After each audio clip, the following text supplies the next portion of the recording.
Halloween Forever.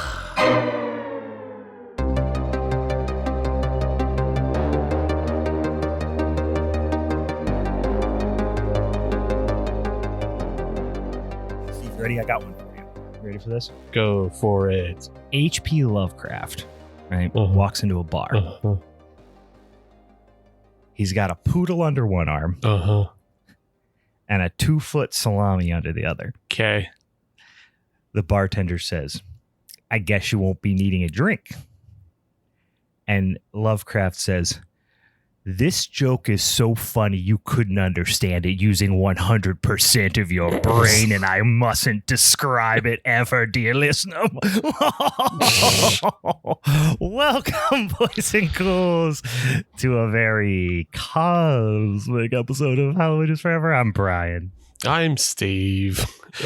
And I was just like... You know, because, like, first of all, let me explain. And I've been told many times, the listeners love when I explain the jokes, right? Yeah. One, I took the joke from Breakfast Club, right? That Bender says. Oh, okay. And then I just said, this is what happens if H.P. Lovecraft did it, because he always says things are too scary to describe. But what if he told a joke and it was too funny to describe? Oh. Get what I mean there? Not really, actually, because I've never really seen The Breakfast Club.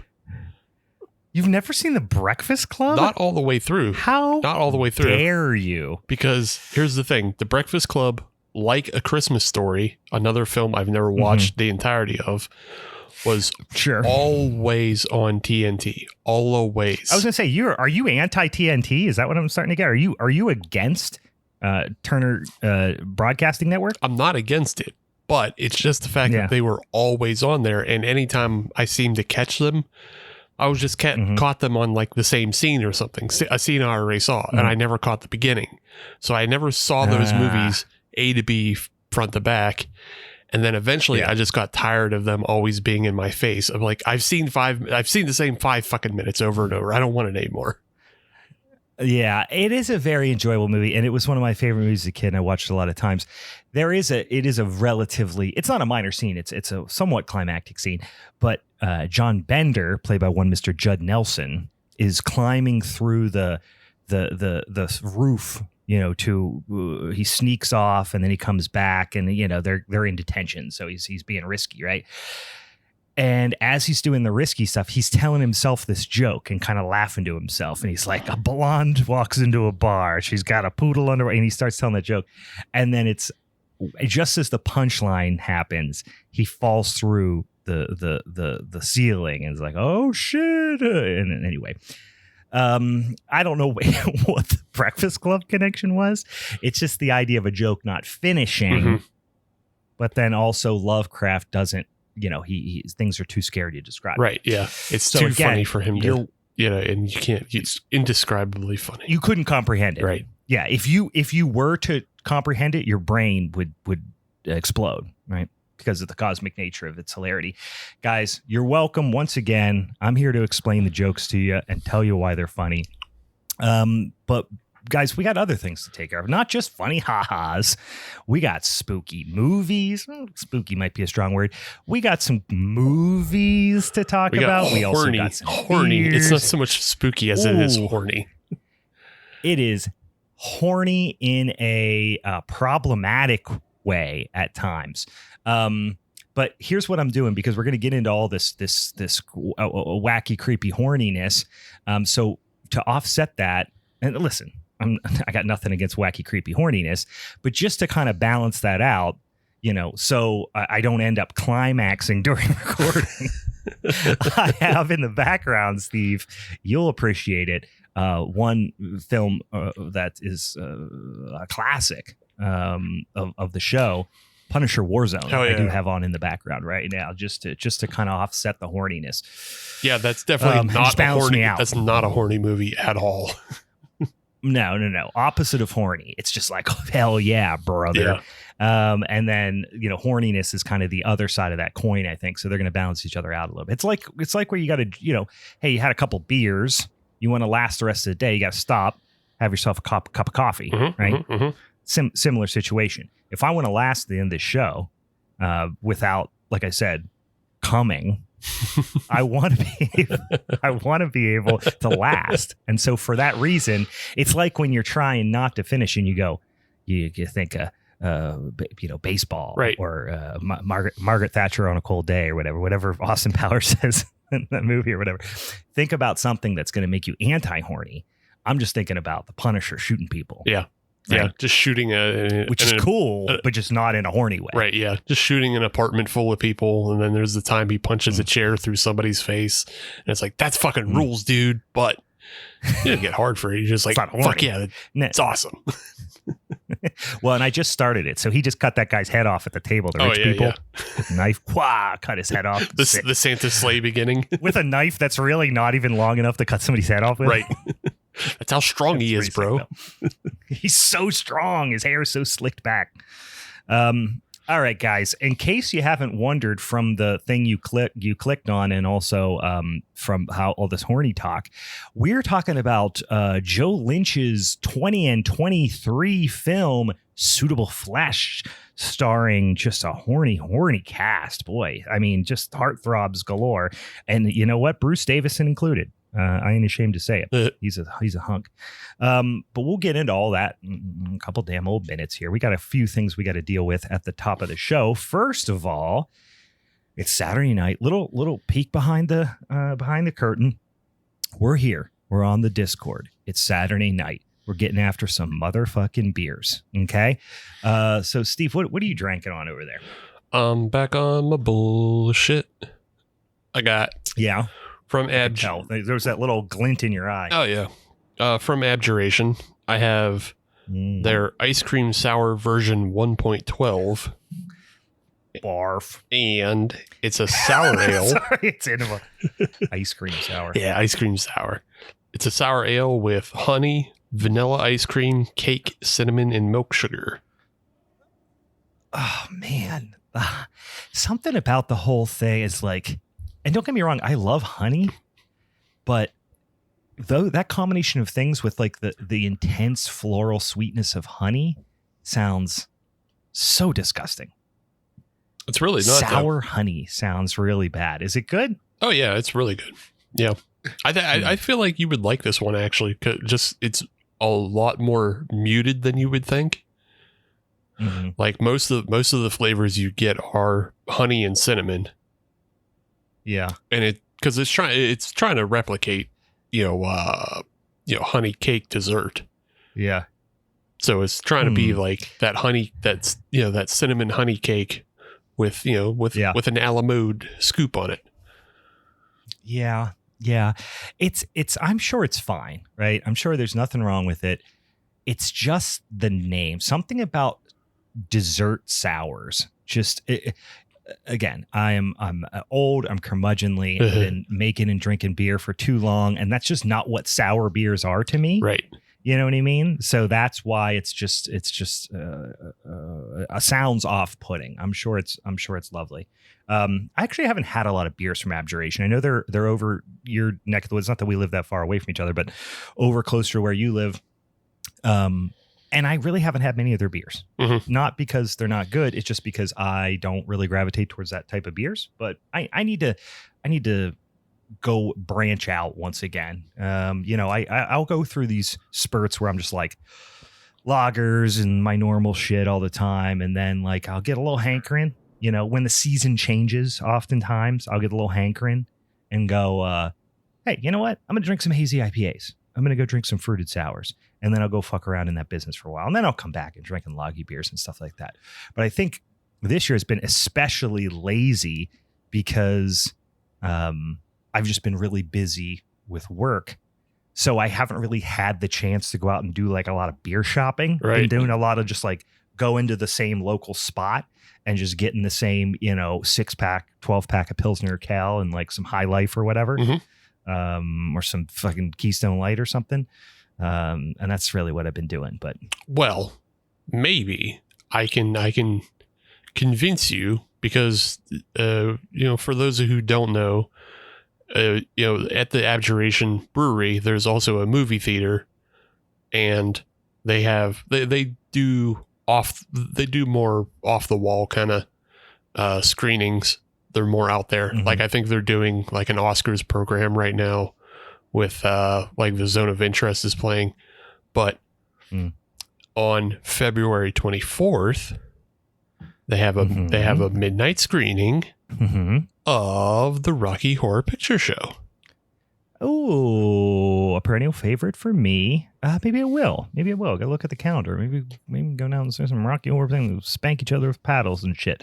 I've been to a lot of midnight, not a lot. I've been to several midnight showings of Rocky Horror. Always a fun trip, but never did it at a brewery. So hey, maybe I like my days of. I feel like in the last year I've aged about 12 years.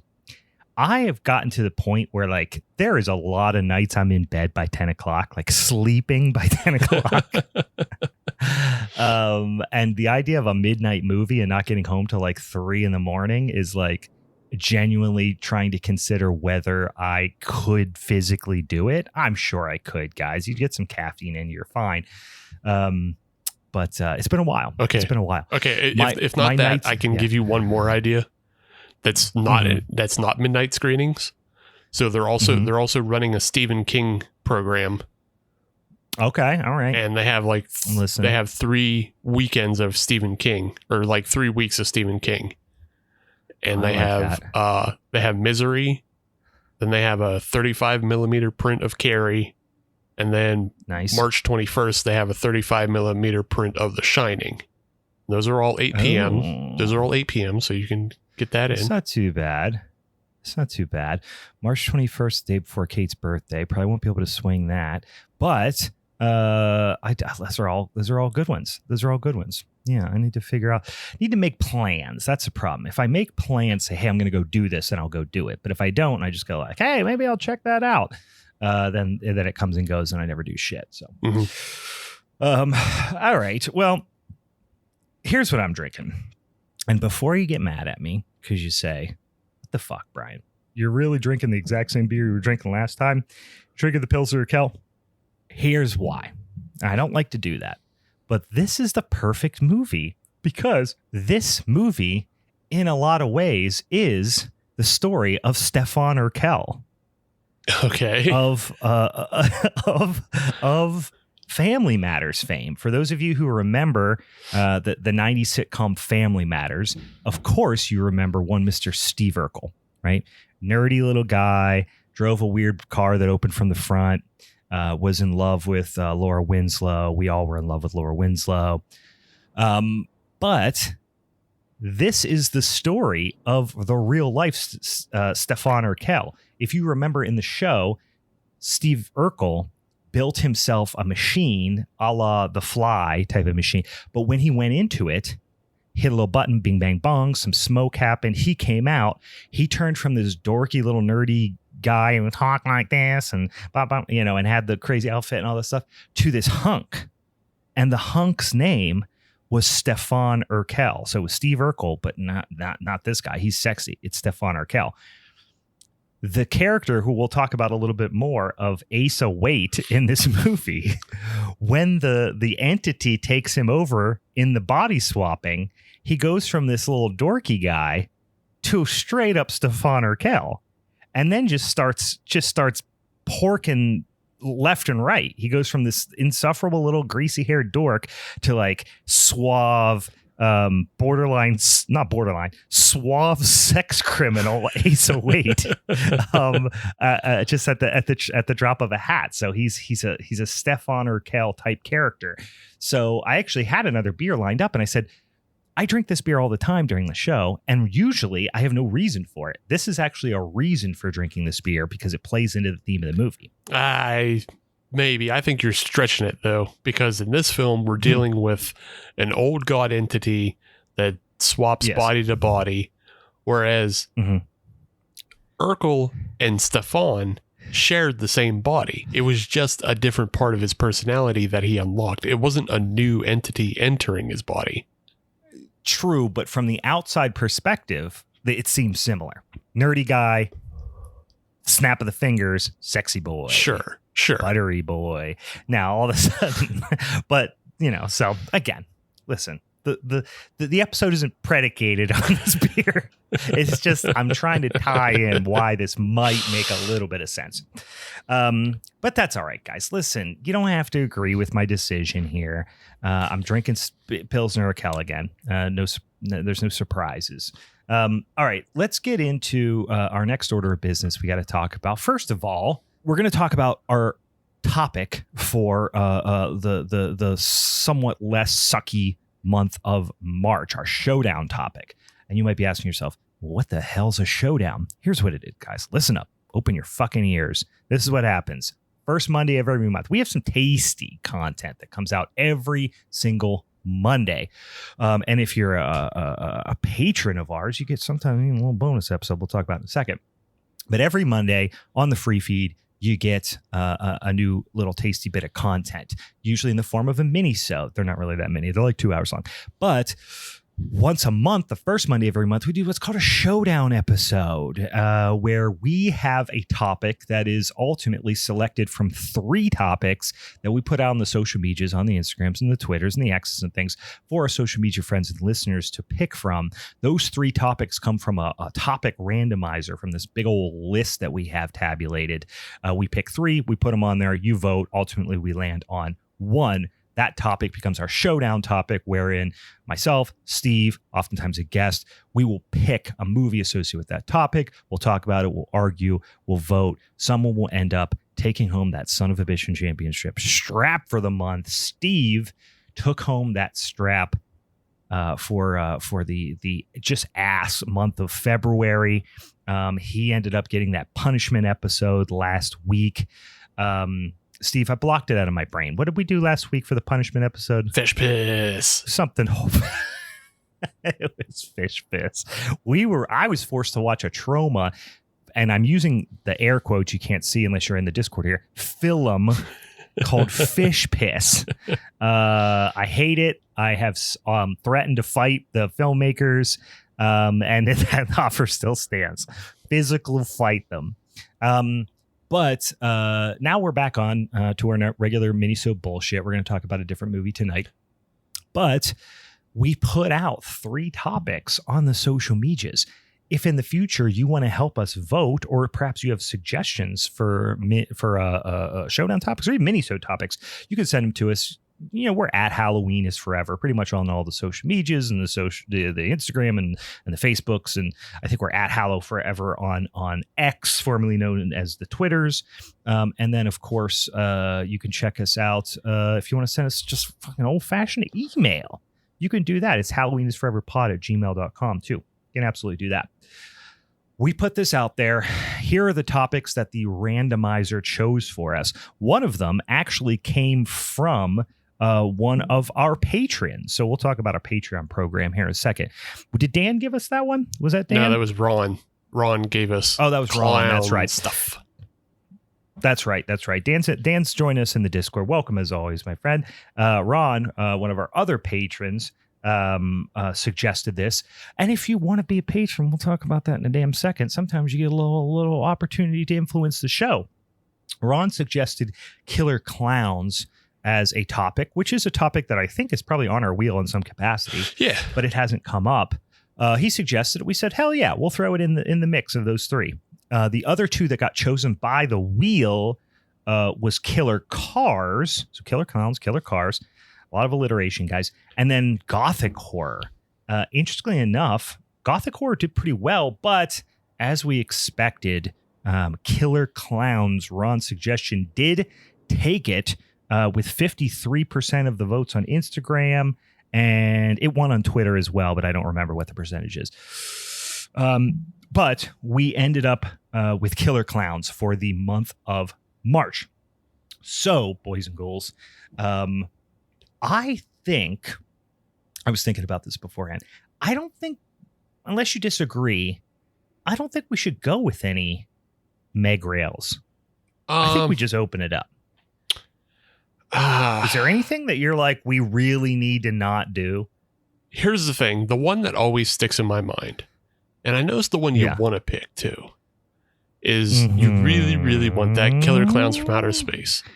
And here is my case against this, because when we put up the Meg Rails, it's not always, I mean, it's always because like we feel that film is the best, but also there's a little bit of maybe that film also deserves more time.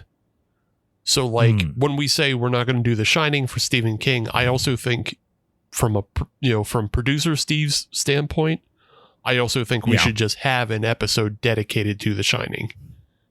And I kind of feel that way. Well, I kind of feel that way about Killer Clowns from Outer Space, because we should just have an episode dedicated to that one. Yeah.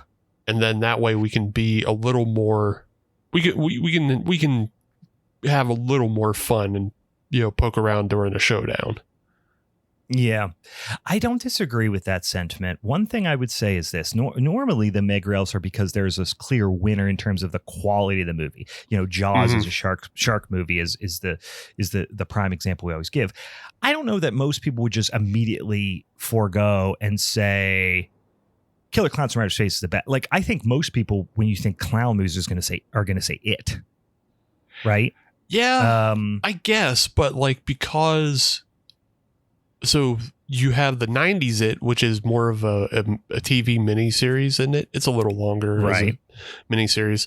And then the one from 17 is a 2-parter. So it's like, that's the other thing I don't know if we really want to bother with, is like, do we really want somebody picking It Part 1 and then somebody else picking It Part 2? Well, yeah, I mean, I don't think that would happen, because I'll just be straight up honest. I don't like It 17 that much, either parts. So yeah, I like it, but I wouldn't pick it. Yeah.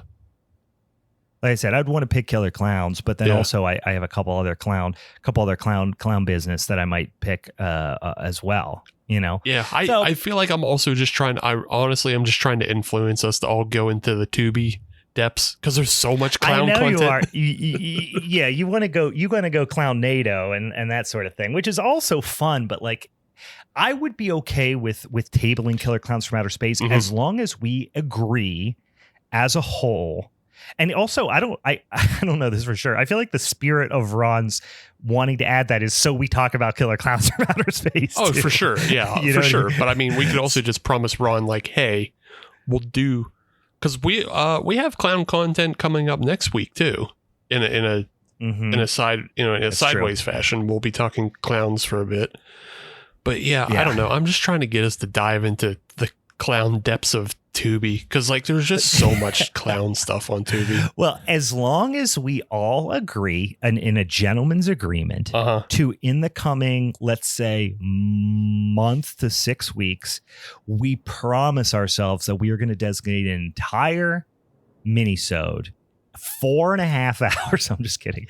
An entire episode to Killer Clowns from Outer Space, because it is a top 10 movie for me. I love it so much. I want to talk about it forever. I'm looking at all my Killer Clowns memorabilia. I want to get my gun out, my blaster, and put on makeup and just get wacky with it. Yeah. So as long as we agree to do that, I am okay with putting up that Meg Rail. So let's just call, it's March Clownness.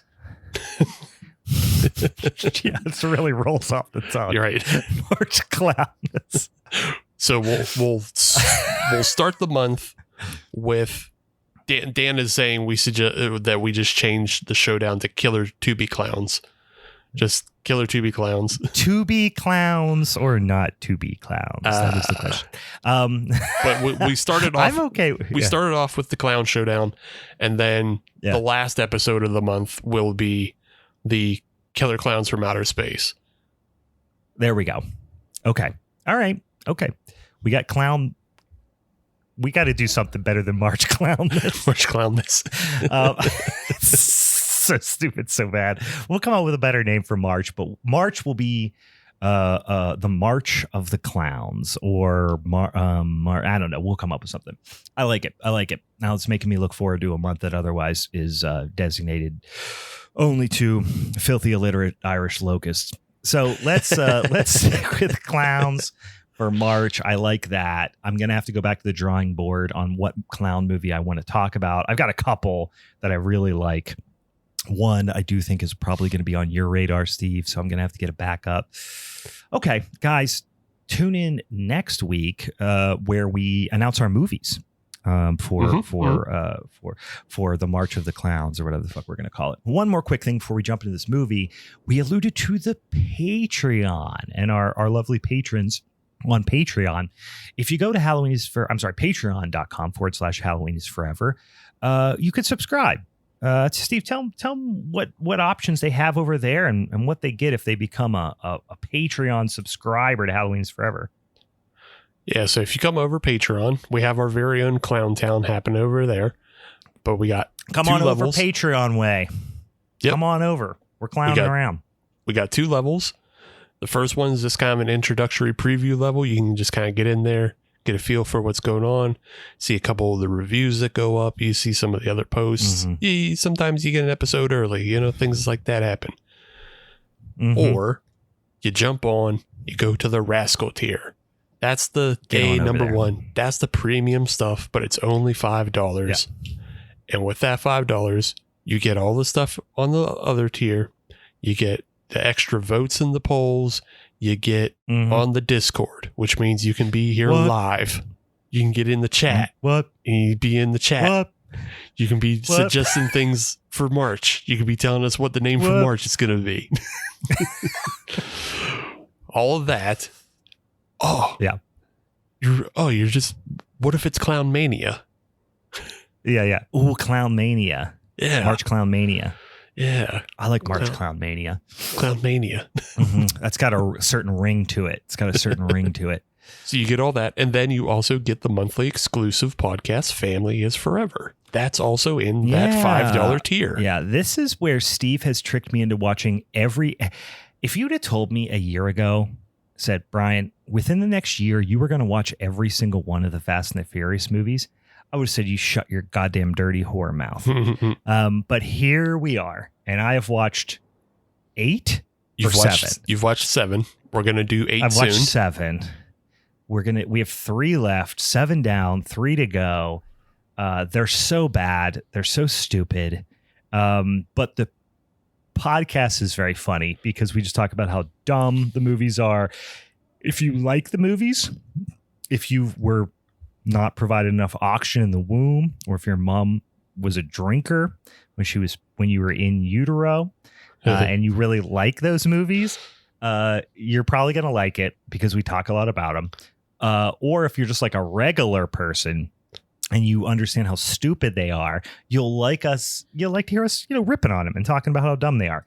But it's fun. Either way, you're going to enjoy it. It's a lot of fun to talk about them. It is doing irreparable damage to my personal and professional life. Yeah. I will say that. Dan just mentioned something about that in the Discord, which you could be a part of if you're on Patreon. But he's right in that we kind of failed at doing the science for this experiment because we should have had you taking IQ and cognitive tests before you started these films. Yeah. And then after we finish the 10, we see where your brain is, see if they actually do like real harm. And then we could have gotten them taken off the market if we could prove that. Yeah. Well, that's true. Well, I will say this. I've been doing a little something on the side, Dan, where I've just been going to the doctor periodically because I've been having, panic attacks and the psyop has taken over my brain. And just to give you a little bit of insight into what's happening for me, I've developed a heart murmur and I have diabetes. And I'm pretty sure both of them are associated with the Fast and the Furious franchise. Now, I will say they do, like, all joking aside, deliver like a certain amount of just, I don't want to say stress, but just like, even the word dread sounds dramatic, but like, I'm like, it's the second half of February. and I haven't taken my medicine this month. And I'm like, damn it, I gotta fucking watch, because it's not like I'm watching an 80 or 90 minute movie. No, they're all 2.5 fucking hours long. Yeah, you're watching like a modern epic. Oh my God. So I really do genuinely dread it. And I've got 3 left. And here's the good thing. Yeah, I'm catching a little bit of the Discord chat here. Luckily, we are now at the point in the franchise where Paul Walker is dead, which makes me happy that I'm not going to have to see his stupid fucking face or his piece of shit acting anymore, because he is the worst part of. No, he's not. He's honestly not.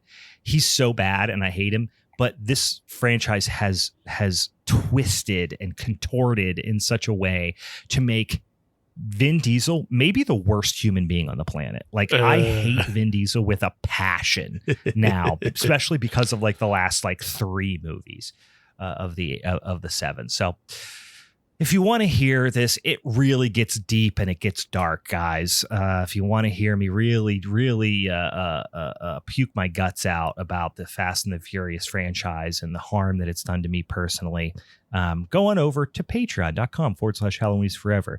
$5 a month, right? It's like buying us not even a beer, right? To split between the 2 of us. It's like Steve and I sharing a beer, 2 straws, old, like a dang old soda shop style.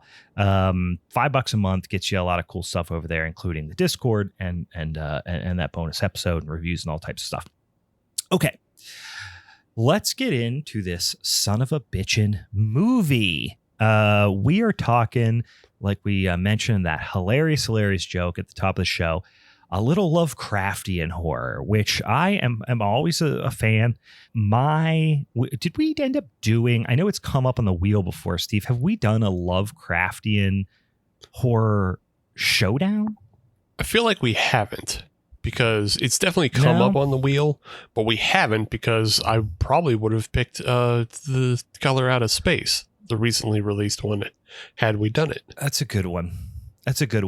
Yeah, I just remember having a conversation about some of them. I think you're right. Maybe at least once, if not twice, it's come up in the wheel, but it hasn't actually come up. Have you read a lot of Lovecraft, Steve? I know a lot of these things are in the zeitgeist, but have you read a lot personally? I've read a good amount, because I have like just one of those big compilation paperbacks. But I haven't read this specific story it's based off of. Yeah.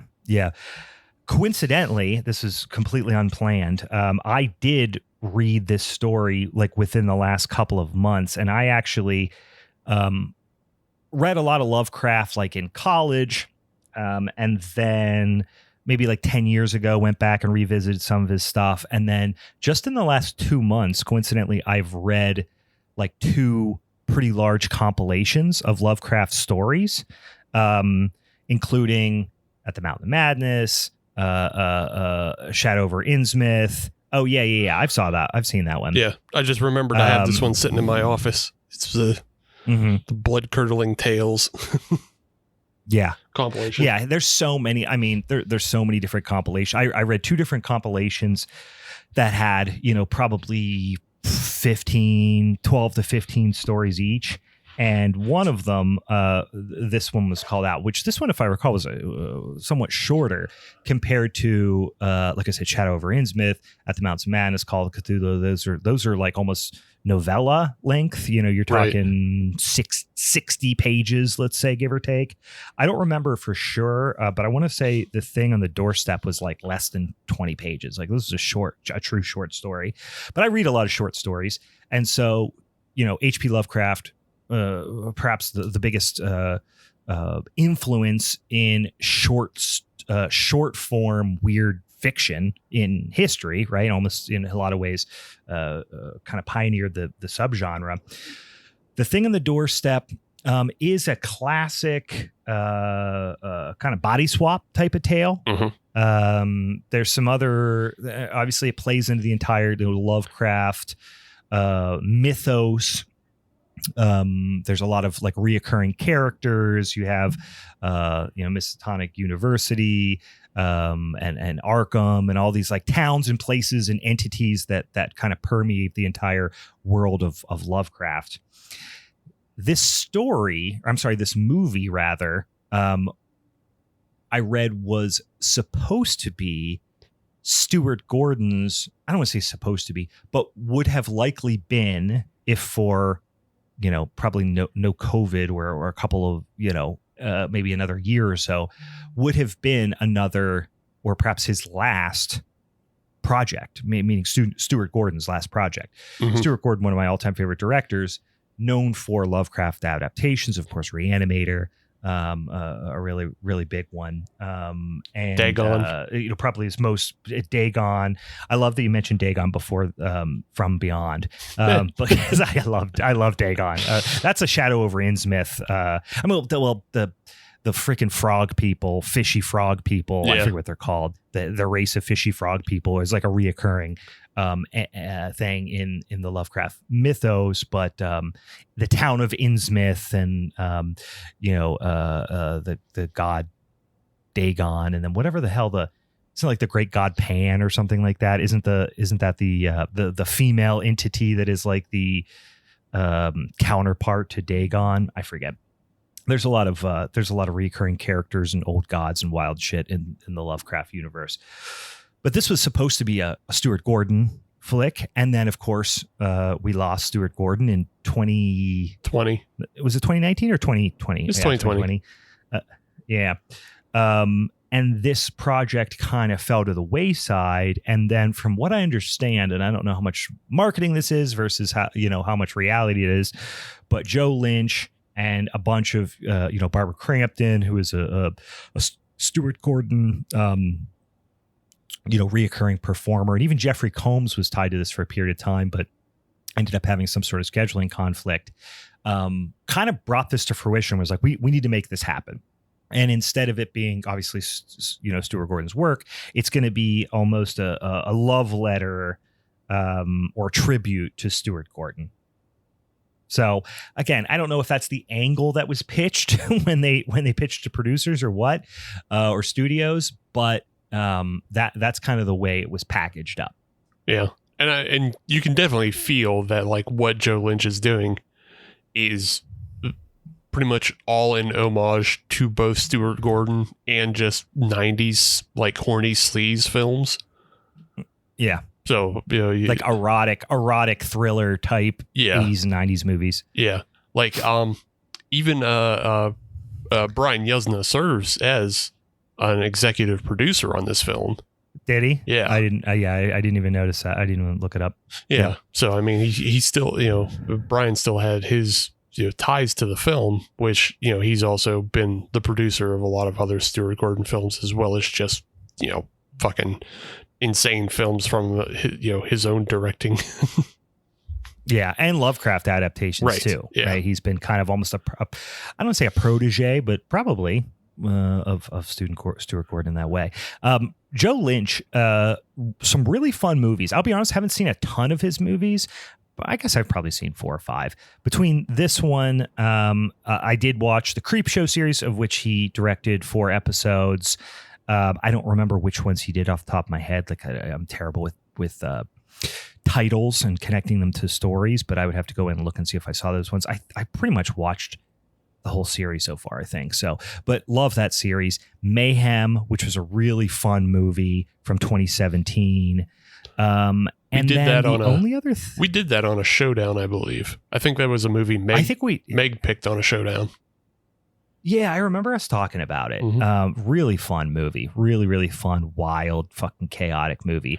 I think the only other thing that I've seen from him, which we coincidentally talked about recently, is he did the zombie Zom-B segment of Chillerama from 2011. Mm-hmm. We talked about Chillerama being a really silly, fun, kind of intentionally schlocky. Oh God, why am I blanking on the word? Anthology. anthology, Jesus Christ, anthology movie from 2011. So that's what Fast and the Furious movies do to your brain. They really have taken a toll. They really have taken a fucking toll on my brain. I'm sure drugs and alcohol have as well, but yeah, but not have you seen some other movies on here that you can vouch for that I should check out Joe Lynch wise? Because I'm looking at the ones I've watched. I'm like, I like all of these movies. I really should check out some of these other ones. Not that he has an enormous amount of directing credits, but any of these other ones, like I vaguely remember Wrong Turn 2, and I remember like not completely hating it. I mean, just that genre of film isn't like totally up my alley all the time. And then he directed The Knights of Badassdom, which is, it's a funny, silly kind of, like, I don't want to say ripoff because I don't remember the timing, but do you remember that, like that Paul Rudd, I forget who his partner is in that film, but like they're doing the LARPing and everything. Oh yeah. It's oh gosh, I remember it because it's got the little kid actor in it, yeah, and then it's got the guy from American Pie. Oh, Sean William Scott. That's what. Yeah, Sean William Scott. Yeah, and they're like that actually is a fairly funny movie, but it's goddamn, what's it called? Role Models. Okay, yeah, Role Models. So. Like this film is, I think, right? That's it. Yeah. So Knights of Badassdom, I feel like it came out around the same time. And this is where I was getting confused because Steve Zahn is in this movie. And I, for some reason, was trying to put Steve Zahn in this Sean William Scott role of Role Models. But it's all, like it's all in that same vein of like we were making like a lot of LARPing films back in the early 2010s for some reason. So yeah. But I mean, this one isn't bad either. And this one is much more along the lines of it starts as LARPers having to actually take on demons from hell. So it has like horror elements to it, and it has like a horror adventure.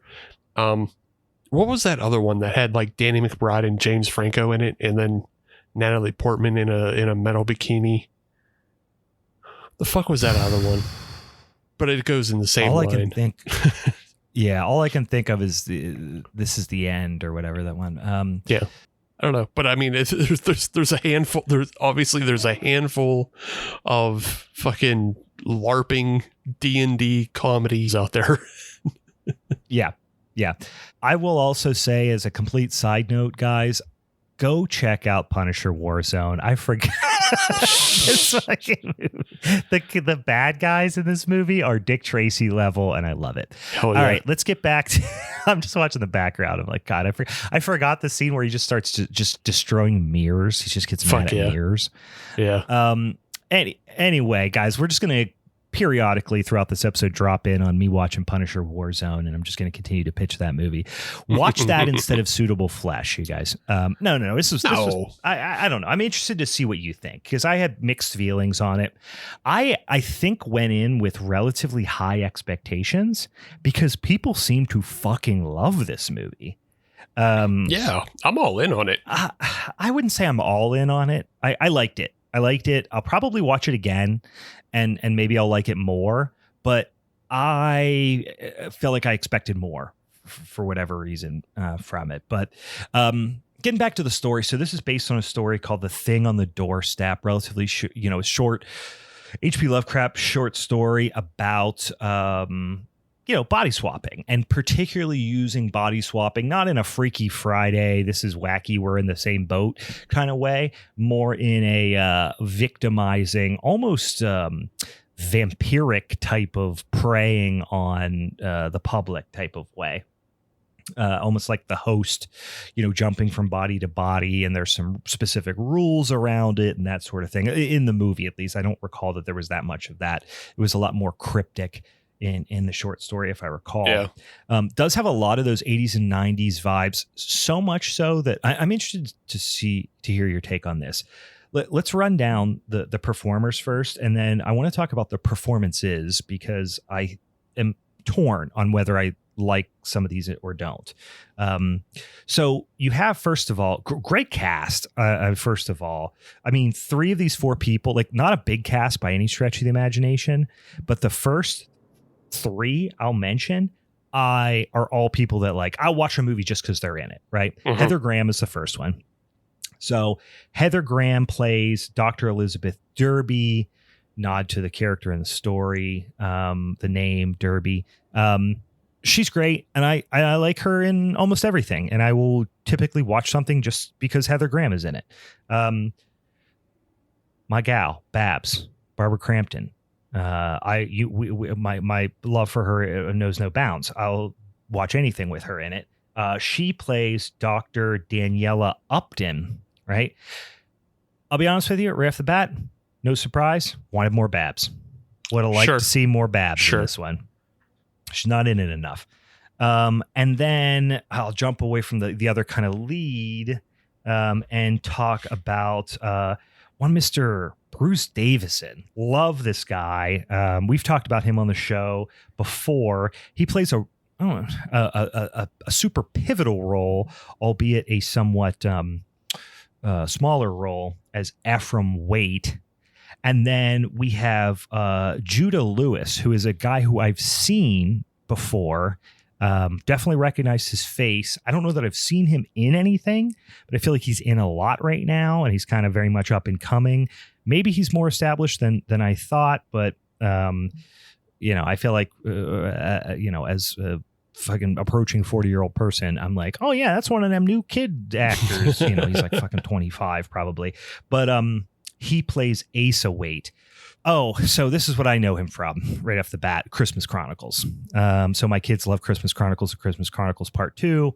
That's what he's from. So that's what I recognize him from. I think what most people probably know him from is the Babysitter, the Babysitter from 2017, and the Babysitter Killer Queen from 2020. At least genre folks. And then I also did see him, although I don't remember what character. He's much. Yeah, okay, I remember now. He in Summer of '84, which is I guess it gets some love, but is not really talked about that much, and is a really well acted, if not a little bit predictable movie. And that's all I've seen him in. But yeah, he is, a young up and coming talent, I would go as far as to say. Yeah. I mean, I've seen him in the Babysitter series of films, the two of them. And he's fine in those movies. I mean, I think obviously the standout is Samara Weaving in those films, but I think he does a really good job in this film with what he's asked to do, because essentially, because we're dealing with a body swap film, obviously everybody has to play 2 to 3 to maybe even 4 characterizations of, they have to play the character as the character. They have to play themselves when they're possessed by other people. So Judah has to do it 3 times because he has to do it as himself. He has to do it when he's possessed by the Bruce Davison character, and then he has to do it when he's essentially swapped with Heather Graham. So yes, yeah, and I think he does a good. I think he does a good job with that. I think he does too. I really liked his performance. I thought it was convincing. I thought it was campy when it needed to be. I really liked him, and it's difficult because, and I'm saying this like a little bit tongue in cheek, but perhaps only like 40%. He's setting him he's got the card stacked against him because he's got that young guy heartthrob face and haircut, right? You know what I mean? Yeah. Like super handsome baby face-ish type of guy, but he's got that he looks like if he was born 20 years earlier, he would have definitely been cast in Cruel Intentions. He's got that look to him, you know?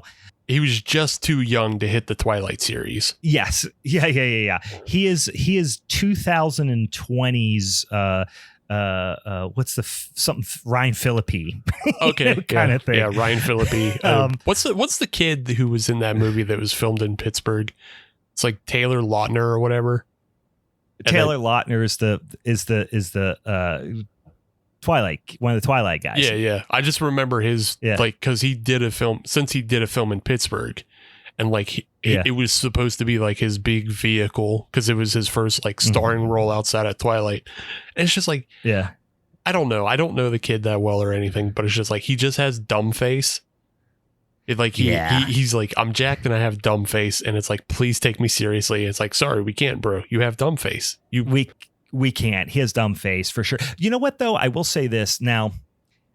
Who's the other guy who plays opposite him, who was in The Lighthouse and all that? Robert Pattinson. And played Batman. Robert Pattinson. So Robert Pattinson, I don't think it's even fair to talk about them in terms of level of acting talent. Robert Pattinson is like genuinely a fucking amazing actor. Right. And the other guy, like, I think is questionable at best. I would even go as far as to say I think this Judah Lewis is probably on a different level of acting as Taylor Lautner. Yeah. But Taylor Lautner, if he was really a great actor, it could stand out, but he's not. So it didn't. But I mean, I'm just saying, like, when we think of like the Twilight series, or at least when I do, I think everybody in that series is just fucking dumb face. And then it took these other movies, to like separate them. And then like now you can actually. It turns out like actually a lot of them are really good. Right.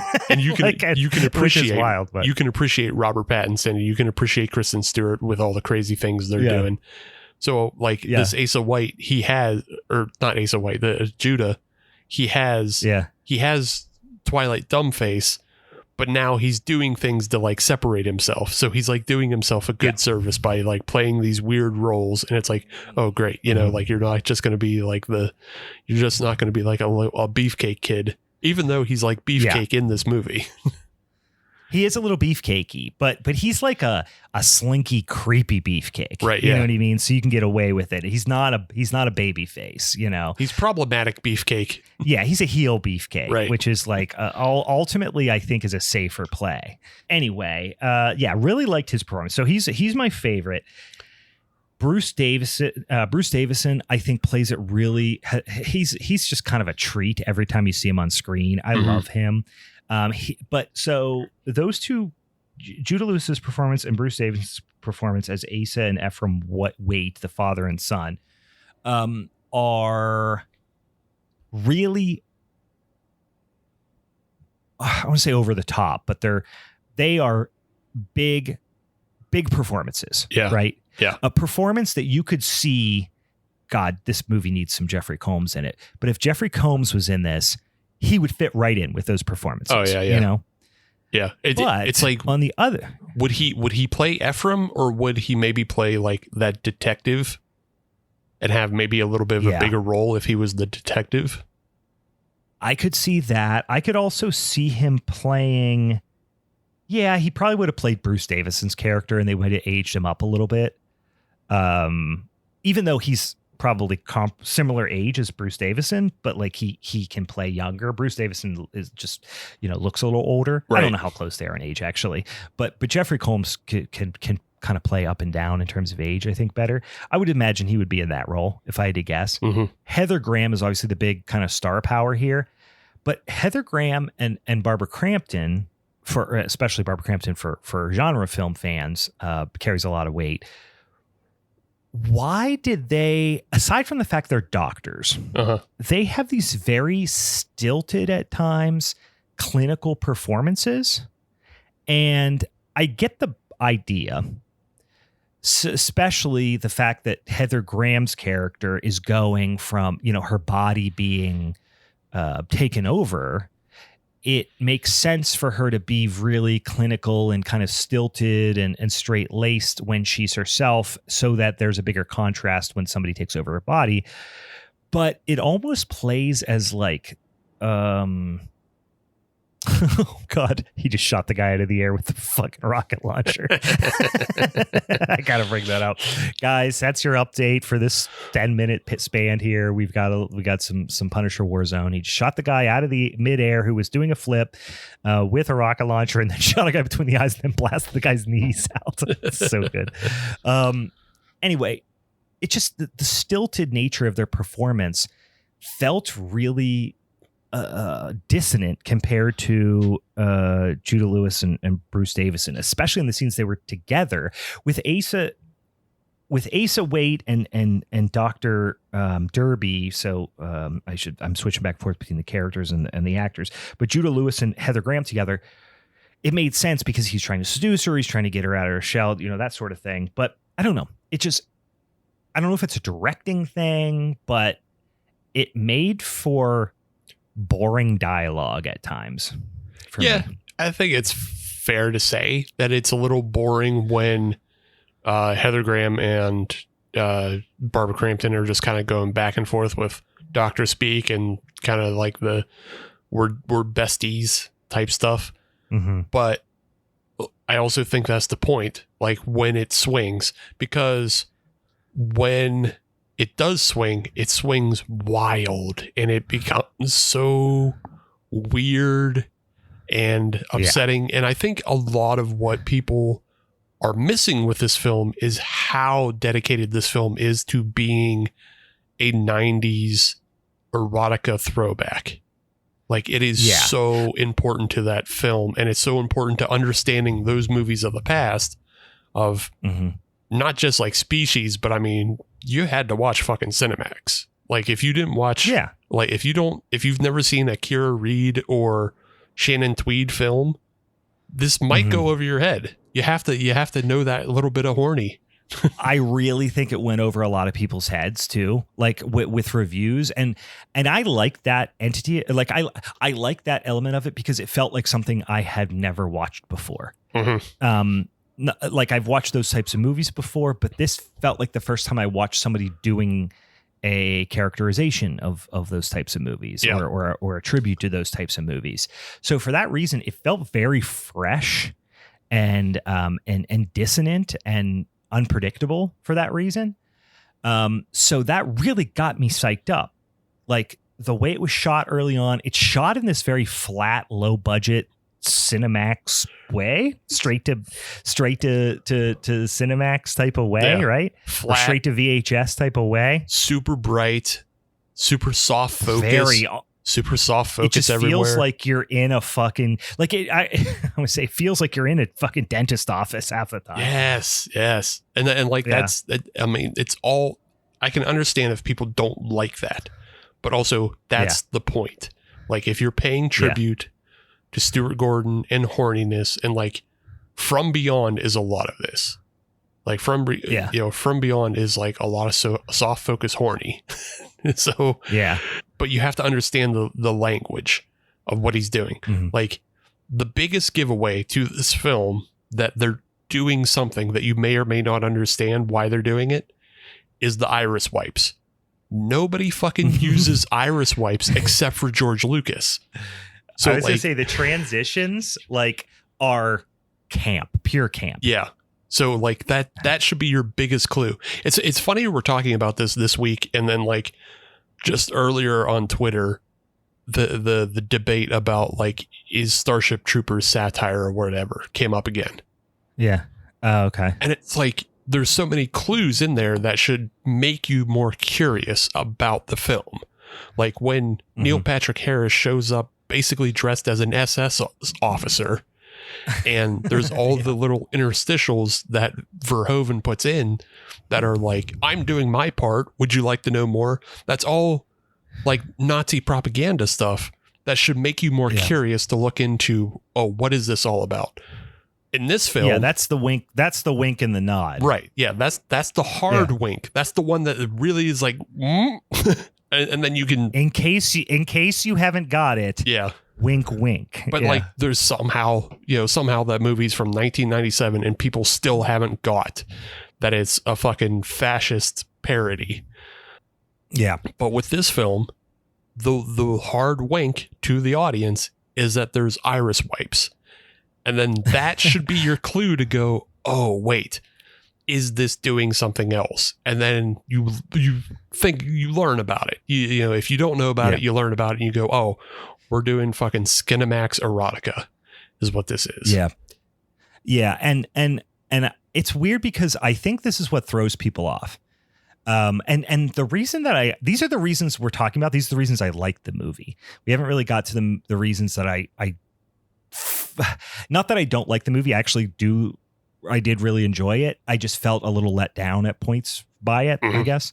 But I think this got really marketed as a Lovecraft cosmic horror when it should have been, this is a late 80s, early 90s to mid 90s erotic thriller Stuart Gordon thing. Yeah. But I can see why that is so much less marketable than saying cosmic horror, because you have all these movies, this, Color Out of Space, and like it's all of a sudden very fashionable to do Lovecrafts again. Yeah. You've got Lovecraft Country, you've got like 5 or 6 different like significant properties. You keep hearing that they're going to do something around at the Mountains of Madness again. Mm-hmm. Lovecraft is so hard to do because of the incredible abstract nature of his the way he describes characters, and like the fact that so much of it, and this is part of the reason why I love and hate reading Lovecraft, is I will get bored during Lovecraft stories quite often. Like he for me is the definition of like purple prose. Yeah. Where it's just like, bud, we have done 2 pages of you describing just how eerie this countryside is. Like, come on, just get it. You know what I mean? Mm-hmm. And it's basically Lovecraft was trying to do Poe as a insufferable nerd. Right. Like that's and it just doesn't flow in the same way that Poe does. And Poe, like you could argue, is like, now that was a little bit more of the time, but in his always French influence and stuff was very purple prose, incredibly amount of description, so much just breaking down every little visual. Some people love that. I like it to a certain extent, but get bored of it at times too. Yeah. If they would have described this as 1990 erotic thriller Stuart Gordon tribute, I think expectations would have been set better. Yeah. But yeah, you don't necessarily pull in the same audience as you do with just saying Lovecraft, cosmic horror.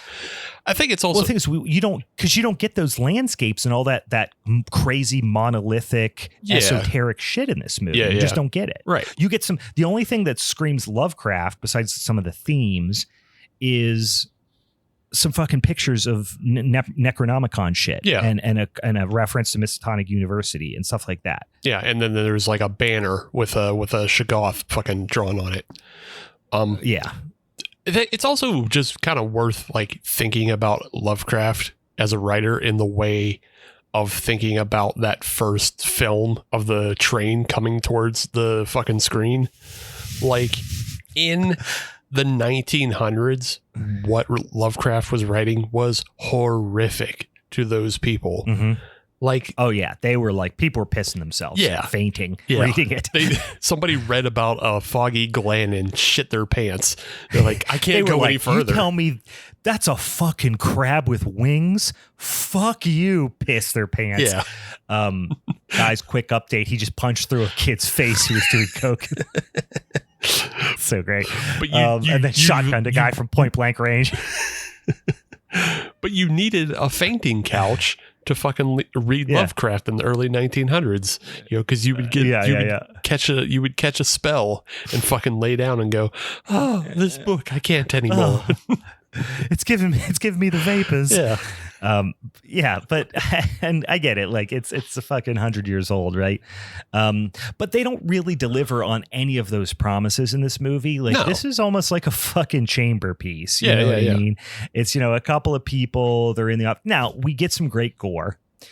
Which I don't know. Do you want to go through the plot of this movie? Like, do we want to go through a little bit closer plot points? We can kind of high level some of it, I guess. I mean, I feel like if you know the story, I feel like the audience already understands that we're just kind of talking body swap stuff, and that it's just like you're going from one person to another. So I don't know that we need to go too in depth to it. Like, it's not sure. Again, it's not that much about the story per se, as it is just about like the set pieces and the way they filmed it. Well, and I think if you really, I just saw it the one time, and full disclosure, we decided to do this movie this week, and I'd already watched the movie, so I didn't take my normal notes, and I went through and I found a plot synopsis, but I didn't take my normal notes that I normally take. But I will tell you, just from watching it kind of casually and drinking some beers, actually I ate mushrooms. And watch this just a little tiny guy. just a little tiny guy, just enough where at the end when they do the spinning camera thing, I was like, whoa. So I was a little disoriented by that. By the time that came in, like I probably ate one like honestly probably like 40 minutes before I started the movie. So like right as I started the movie or a couple minutes after is when I started to feel the effects. And then by the end I was like, wow. Which is great for the climax. The climax of this movie is the best part. Yeah. You go into the washing machine and everything is shaking and everything is bloody. Yeah. Well, so, and this is movie, especially the last sequence is like Shell Game the movie. Mm-hmm. So as any good body swap horror will be, like there's a question as to who's in what body. The one thing I really wish, and jumping forward to like where I wish they did more. The cool thing for Lovecraft for me is not the descriptions of fucking, the crumbling walls of Innsmouth. Like, that's cool. I like that. That's fine. It goes a little long at times for me. I grew up reading King, where it's like bing, bang, bong. Mm-hmm. Like, let's fucking tell a story. It's character driven. Whereas Lovecraft is, like I said, it's this purple prose. It's very like, let's describe vibes the driven texture of the walls of Innsmouth for 9 years. But so the thing that I love about Lovecraft is the description of the really esoteric, wild ideas. When Lovecraft gets wacky and starts describing flying crab creatures, I'm like, the fuck, bro? We're talking about goddamn flying crab creatures. And like in this instance, we have some sort of entity that has been jumping from body to body for millennia. But we barely get into it. Right. All we do is you have Ephraim, who's Asa's father, so Bruce Davison's character, starts out with the entity in him. He transfers to other people by just saying some words, which is like, I feel like you got to do something, like at least cut your hand and wipe it on their face or something. But you just got to say some words literally into the telephone. That's all you need. And then you can swap bodies with them. But if you do it 3 times, then it's permanent. So it's him jumping from bodies throughout history. He says that he's been doing it forever and he's experienced all this stuff and time means nothing to me because I've existed for so long. That stuff's cool. Yeah. Tell me more of that. Okay. But they don't. No. I think this is where I like it because this film is actually kind of similar to The Thing in that we are thrown into a situation. And I like films that have this kind of hook to it too, where we're thrown into a situation and we have our protagonist. And our protagonist can stop what's about to happen very, very early on. So like in The Thing, they could shoot the dog. Shoot the dog. In The Thing, if you shoot the dog, none of that happens. In this film, if you just, like let Asa kill his dad or help Asa kill his dad, none of this happens. Or you stick a knife in his brain and it's over. Yeah. Or more to the point, like you just don't even help him like get his fucking heart medication. Don't get his heart medication. Yeah. Don't let him survive the heart attack. And then everything's fine. So like, I like that. And it's just a protagonist thrown into a thing rather than us getting like this kind of sweeping backstory of like, oh, here's when I was, an Assyrian and here's during the Babylonian ages where I fucking switched over, it's like, meh. Like, I know that's fun, but also I don't need it. See, that's the stuff I like is like, well, so first of all, like The Thing is perhaps the most famous Lovecraftian horror movie of all time. Like The Thing, John Carpenter's The Thing is straight Lovecraft. Right. It's part this story, it's part At the Mountains of Madness, and it's part Shadow Out of Time. So like those are really like what, I think probably a whole host of it, but it's a very Lovecraftian story. I want to know, speaking of Shadow Out of Time, like I want to know oh, so you went back and went to all the Lovecraft spots? You went to fucking the hills of West Virginia. You went to the Arabian Desert. You went to the fucking South Pole. You went to all the Lovecraft. You went to fucking Innsmouth or whatever. Red Hook. Like you went to all the mystic sites and read the mystic books that are the through lines or the fabric that is woven into all the people who get tied up into Lovecraftian stories. Instead, it's just like, I'm a guy. I always been this guy. And I'm just going to keep doing this guy's stuff. It's fine, but like, make it special. If you're going to market it as something like Lovecraftian, like give it the Lovecraft. So secret spice. Put the Lovecraft version of Lowry seasoning on this, So you're more upset that the entity or the Shoggoth or whatever it is we're dealing with here isn't as interested in trying to like it doesn't have bigger plans beyond just coming. Like that's his big his big plans. It's like, I'm a bust nuts. You've been doing this for thousands of years, and all you're trying to do is burst nerds. Yeah, like, that's all he's trying to do. You don't have any type of. You're not trying to ascend. You're not trying to do obviously part of his thing is like he's also like the feeling of power of overcoming a new body, and obviously he's been doing it for thousands of years. But this is the first time he did it with a pretty lady. Yeah. So you're like that was just kind of lame. Like, because he even says like I don't remember what gender I was born. Right. Like I think that I was born a man. I feel like I was born a man, but I've been doing this so long that I actually don't even remember what my original gender was. Yeah. And that was kind of cool. I was like, oh, cool. So you've been like doing this motherfucking thing for a minute. But then for him to go, I just popped into this horny 22-year-old heartthrob body. Hell yeah, brother. Been trying to get this done. Then let's go into this 55-year-old woman. Why now? And then he acts like this. He's like, this body is exquisite. And it's like, is it? Like, listen, no disrespect to Heather Graham, she's gorgeous, but like, why were you so eager to, after this whole plan whatever of like jumping from this old man's body who obviously was like sick and all this stuff, it just didn't check out. Why was it so hard? It actually seems really easy to jump from body to body, especially if you've been doing it for thousands of years. I feel like I just learned about this 40 minutes ago, and like this seems pretty easy. Like I feel like I got it.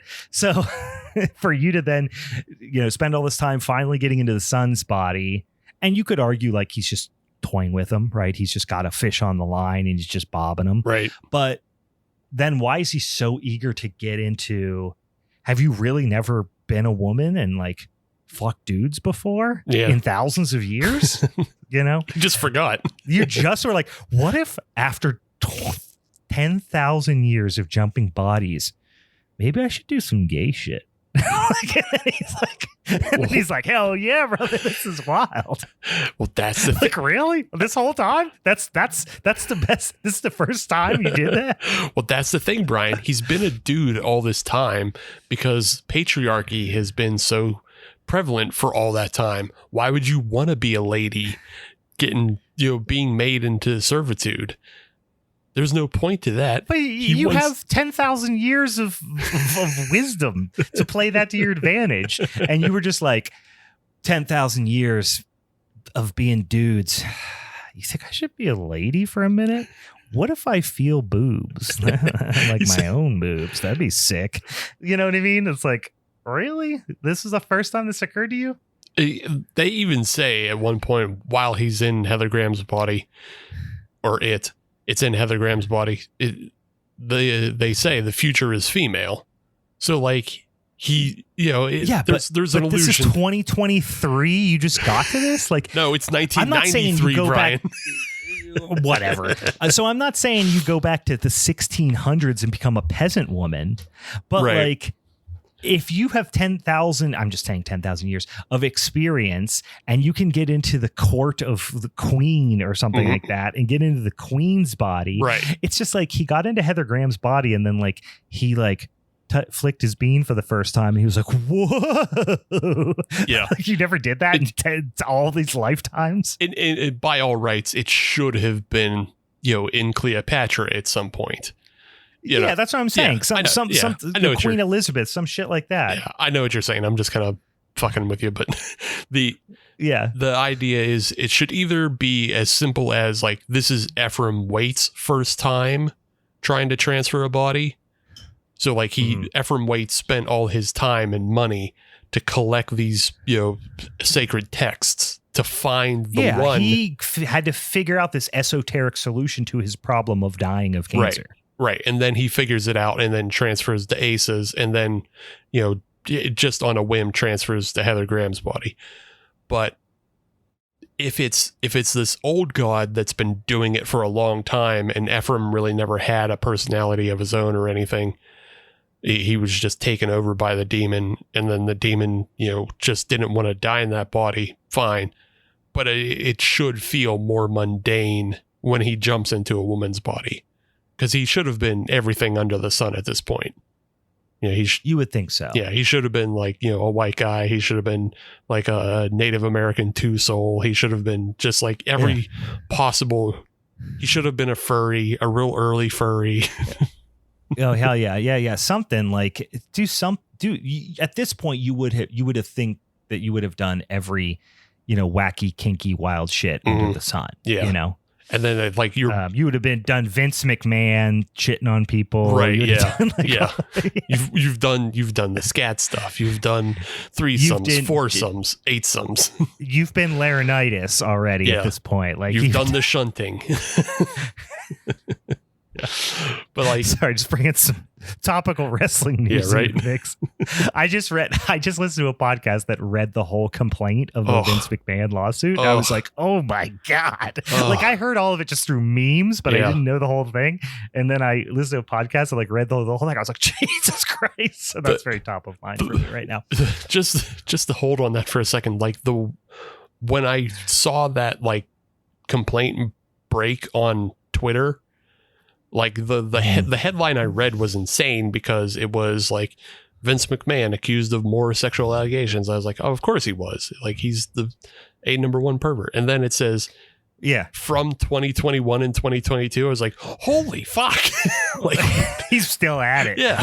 It's like, that's 2 years ago.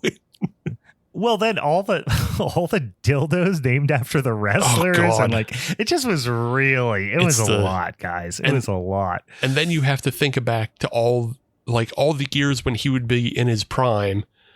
It's just all the wild shit he's probably done then that people are probably dead to not testify against him. This is tail end of his perversity. Yeah. We'll learn 50 years from now that Vince McMahon was fucking Caligula. Like he was just like he's the Caligula of carnies is what he is. Yeah. He's the worst person that ever lived. This is the one thing we can move on after this, but it's just like the one thing that clicked in my brain finally is like all of these powerful people have been associated with Epstein, including Trump, and Trump was associated with Vince McMahon. So I was like, why has Vince never been associated with Epstein? And that's because Vince is his own Epstein. Like if you're Samuel Walton, you don't shop at Target. He doesn't need it. He need to go to the island. Yeah. Yeah. Sam Walton's not going to Target. Yeah. That's a good analogy. Yeah. He's got his own fucking island, Anyway, guys, that's a Lovecraftian fucking horror story. We could tell some fanfic of Lovecraftian fanfic of Vince McMahon. Vince McMahon might be possessed by the demon from this movie. He could be. I wouldn't be surprised. I'm saying, I'm putting a headline out there. So here we are. I do want to fast forward a little bit because I the best part of the movie is the final sequence here. So this is like what I said, it becomes Shell Game the movie, because the entity that is in Ephraim jumps to Asa, who then jumps to Dr. Derby, Heather Graham's character, then to her husband for a minute, and then ultimately to Dr. Upton, who's Barbara Crampton. And you get this big classic, shoot them, they're the bad guy. No, they're the bad guy, and they took my body. And, and they're like, there's just this poor character. And I don't even know, I didn't look up what his name was, what the character's name was, or what the performer's name is. But he plays heavily into a very pivotal scene in the movie. Let's see if we can find him here. I believe his name's Hunter Womack, and he plays Mace Jr. Mace. Yeah. So Mace is he reminded me so much. And I didn't look into this. You might have come across it. This sequence happens in this, like, what looks like a basement hallway of a hospital near the morgue. Is that the same hallway from Reanimator when they trick the guard into letting them into the morgue, into the body storage area? It really looks like that same spot, because I know that I did see just like a really offhanded blurb of saying that they were very painstakingly tried to replicate some of the scenes, classic Stuart Gordon shots and scene locations and stuff like that. Yeah, I think they just did a really good job of location scouting. Like, I didn't see anything that said that they were actually on the original sets, because I feel like that's something you include in the marketing of, like, hey, we're back in, like, the Reanimator sets and stuff like that. But, like, you're right, it does look very, very similar. Of, like, this looks like the basement from Reanimator. Yeah. Anyway, they have this the security guard Mace. He's like, he's got his gun out, and Barbara Crampton is like, shoot Heather Graham's character. Well, then Heather Graham's character ends up getting the gun. And then at this point, let me get this straight. Heather Graham, so Dr. Derby, has been put into Asa's body. And Asa ends up getting pushed out the window, falls, gets stabbed in the neck. When they do this thing earlier in the movie where they do a little sexy situation near the window, and it's like the sexy, hey, you might fall out the window. Well, then she ends up stabbing him, throwing him out the window. He falls. They want to trap Ephraim's mind, or whatever the entity is, into Asa's body and then kill him. When she goes down to kill this, and this is also the part that I frankly wasn't crazy about. She runs down. He's apparently still alive. She's like, I got to destroy his brain. So she backs into him with the car a bunch of times. And you do get this cool little scene of, like, you see it through the, backup camera, and she mashes them all up and then stabs them a bunch. And then the cops show up, and you're like, oh, she sacrificed herself. Well, this isn't over at this point, but she sacrificed herself to, because she's going to end up now being in jail or in a mental institution or whatever, to lock the entity in Asa's body by killing Asa.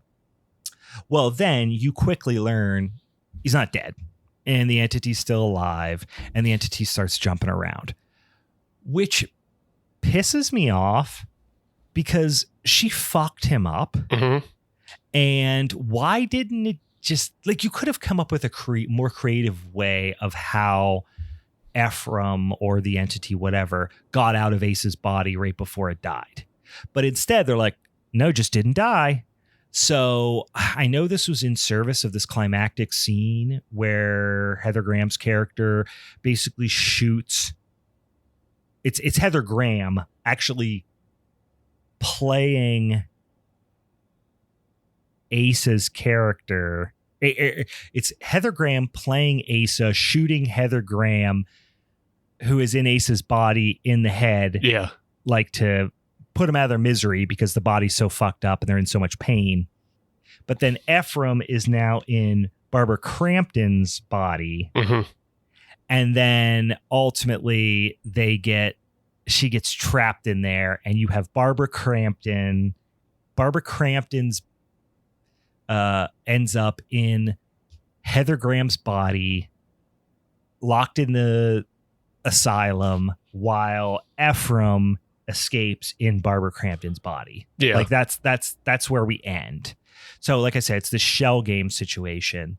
But I guess you had to keep Heather Graham alive up until that point. But why did she have to be in Ace's body? I don't know. Could have jumped from somebody else. Yeah. It just seems too easy to jump. The idea of jumping seems too easy for that to be the only option. You know what I mean?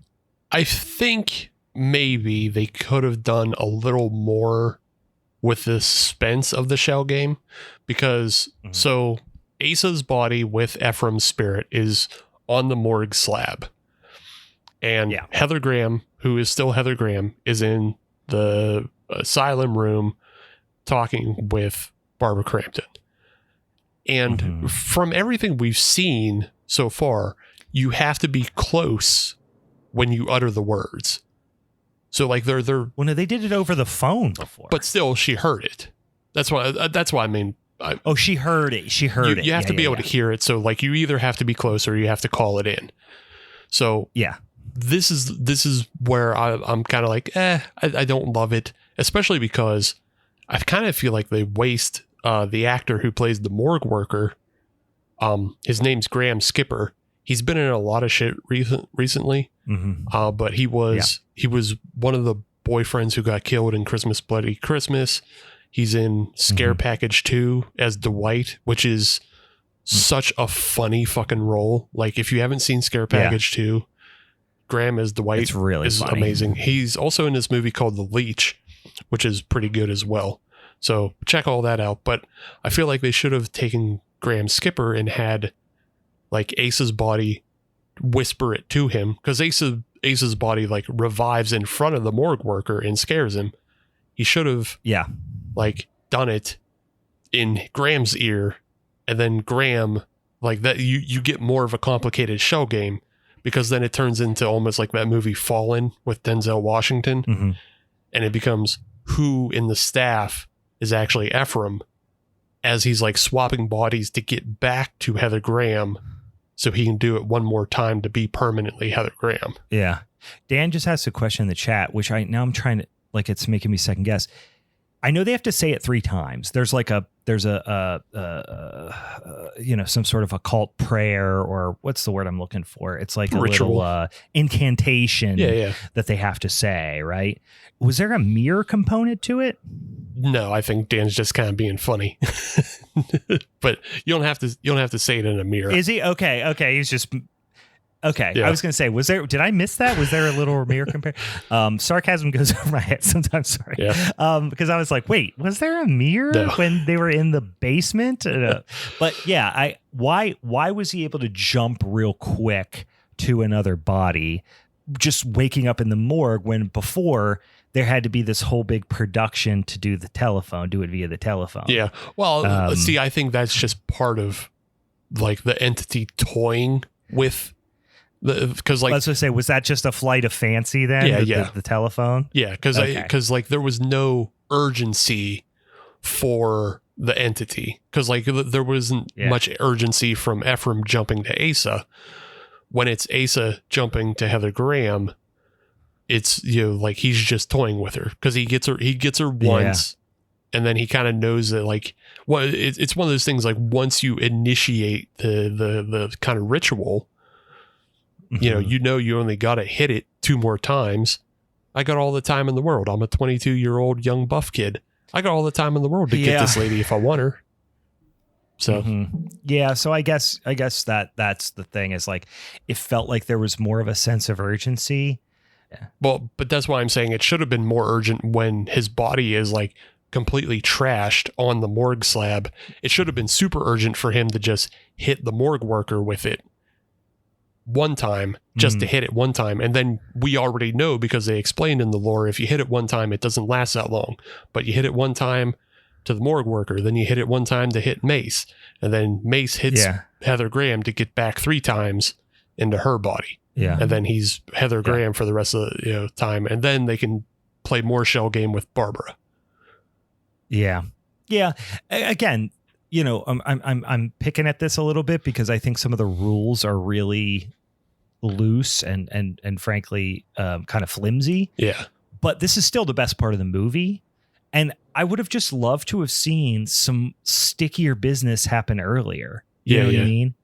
Like, instead of the whole, which actually wasn't that bad of a scene. I mean, it was creepy and it was uncomfortable, but that's okay. That's what I want this movie to be. Like, I saw some people when I was like on reviews being like, the sex scene with Asa, and Dr. Derby was like really uncomfortable and stuff. I'm like, yeah, that's fucking what it's supposed to be. Yeah. You know? Yeah. Right. That was what they were going for. Like, it's such a weird, again, it's a film that I don't want to sound like a weird dumb old boomer and say shit like you can't make films like, because obviously they did make this film, but like, it's not, it's a film that goes against like current tastes so much, because very much so. Yeah. There's so much problematic sex in this. It's not just that there's weird sex. It's all problematic sex. And it's like the scene where Asa has taken over Heather Graham's body and then bones out her husband. And like, her husband in this film is basically just eye candy meat, like the film is filmed definitely with, kind of male gaze intention about Heather Graham, but also it also treats dudes like meat as well. Cause dudes are like all shirts off. It's pretty, I mean, I don't think it's David Duchovny, sleaze of like, I just want to get a bunch of boys' shirts off, but it is. No, it's not that, but it is just like, we're going to film these dudes like meat. We're going to treat them like meat, and like, that's what she does. We're going to get Wish.com, Joe Manganiello, and put him on here. And, he's just, I mean, literally all he does is take abuse the entire movie. Yeah. He plays no other character. He has no other character traits besides just to take abuse from Heather Graham's character. Right. This is sleazy, uncomfortable, sexual horror type of thing. You know what I mean?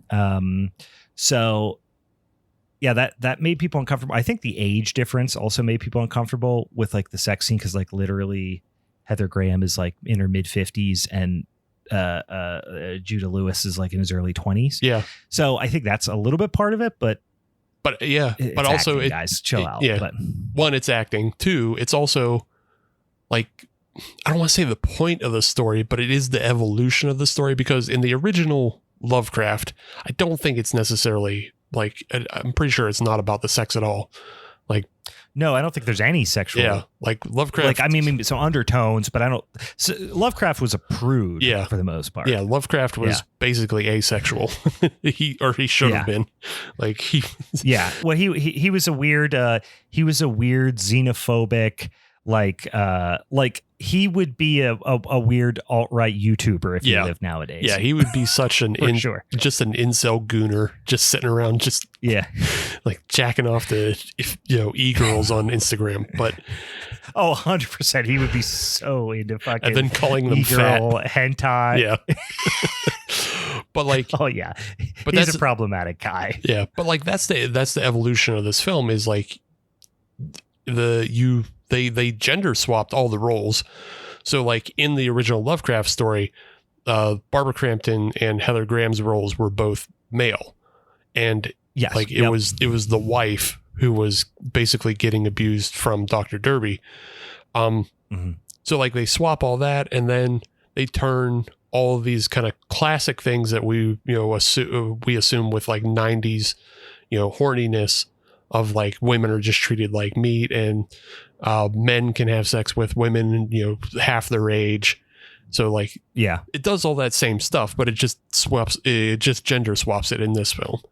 Like it doesn't make it not problematic, but also it also just kind of just, I don't know, evens the field in a way. It's just like, we're doing all those tropes, and we're doing it through the lens of like, hey, women can do it too. It's fine. Like it's gross, but it's fine. I think Heather Graham is a good casting decision for that as well, because I think people think of her as like a little bit more of, she tends to play very kind of happy-go-lucky type of characters. And in this instance, it's, very much the opposite. So I think you give her a little bit more latitude in that way. But I think my ultimate qualm with this movie, and like I said, I like it. I like it. I thought it was really unique. That above all, I'm going to like a movie or not like a movie is if it feels unique and it feels like something I've not seen before. But I just felt like it left a lot on the table, and from a cosmic horror perspective. And I thought it was going to be more pure horror and less erotic thriller, which if I'd have came into the film under the right pretense, I might have given it a little bit more leeway there too. But I think the other thing to consider is like there are long stretches of this movie. Long might be strong, but there are stretches of this movie that just are fucking boring too. Yeah, I think that's more front loaded than you're perhaps remembering. It's not really that boring after things get going. Once you get to the scene where Asa has swapped with Ephraim and he cuts Ephraim's head off, this movie is off the rails, because that's it. Honestly, you're exactly right. Up until that, I was just like, come on, get something going. And I'm a slow burn guy. Like, I like slow burn. Yeah. But whenever you have this setting, if it's, I always use this example. This movie sticks in my head for whatever reason, because it has some like very jarring scenes and sequences. But I don't know if you remember the movie Hagazusa from like maybe 20. I didn't see it. 2019. It is a slow burn, big droning score, very little dialogue, a classic slow burn. And then it goes to some wacky places. Sure.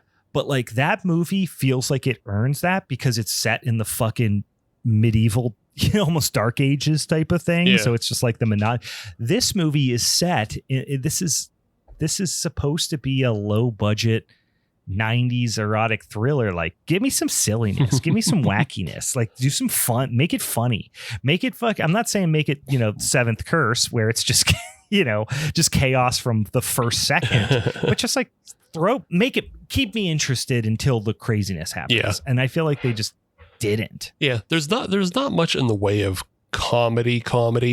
Like, I mean, there's things you can laugh at for just like their pure silliness. Like, again, the scene where he cuts his head off, there is so much blood for like, it's too much blood. There's too much blood. It's great though. It's a great fucking sequence. And like, you can laugh at that just from like the standpoint of like, that's so silly that there's so much blood. And then his head is fucking talking at the end. Like, that's a crazy thing to do. So like, you can laugh at that. And like, that gets you to perk up. Cause I mean, again, like we were saying, it's a little slow to get started. But even the scene where she's having the sex dream about Asa going down on her, and then he turns into Bruce Davison and dumps her out the window, and then there's the fucking wacky brain tentacles saxophone going on in the background as she falls out the window. I mean, I don't know, that rules. I don't know. It's just it was good. It was good. It's just the whole package for me hits exactly what this movie should look like, even if it is slow, even if there are points where like, again, you mentioned Wish.com Joe Manganiello. Like, I'm sure that guy can act because he's in a lot of stuff. He's a character actor in a lot of stuff. He plays a lot of sheriffs. But in this, he does. In this film, he has so little nothing to do. But that's exactly what a film like this would do, is just make a super one-dimensional. All you are is like a sex partner. That's all you are in this film. And like, your beefcake. Yeah. So like, I don't know. I like this film, and the fact that it's just a total throwback, and they nailed all the little bits. Even if those bits are bad, they nailed them. So yeah. The only thing I would change is just do more shell game at the end. That's all. Yeah, I suppose so. I should watch this movie again. I think I do suspect that I'll like it more upon second watch. But when I come in thinking cosmic horror, I think my expectations were a little wild. There's some. I think also like. I don't know why there's a double standard here, because we were talking about The Mist last week. or 2 weeks ago, right? 2 weeks ago. Yeah. And there's some really god awful CGI. Now that was in 2007. Yeah. There's some god awful CGI in that, and it was totally acceptable to me. There's some god awful CGI in this that I was just like, that threw me out. I was doing psychedelics, so that maybe that was setting things for a wild place. But you get the idea. Like, I don't know. I wanted this movie to be more based on how much it was hyped up and the Lovecraft thing and everything. And then it just took me in a different direction. So I like it for what it is. Maybe seeing it through a different lens will help me upon the second watching. But yeah, overall fun movie. Absolutely worth a watch. Streaming on Shudder if you've got a Shudder subscription, so you can so you don't have to pay for it outside of your subscription. So go fucking check it out, guys. Any final thoughts? Any wrap up? Anything you're like, I wish I could see, or hey, if they do something similar in this vein in the future, would love to see. I mean, I don't know. I think this is kind of just like a nice like closing on the book of like Stuart Gordon's legacy, and I think I guess we're kind of pretty good with where this stands. I did want to mention back to filming locations. Reanimator was filmed pretty much all in Los Angeles, and this film was filmed in Jackson, Mississippi. So so it probably isn't the same basement that we were talking about. The other thing I wanted to mention we didn't bring up is the writer for this film is Dennis Paoli.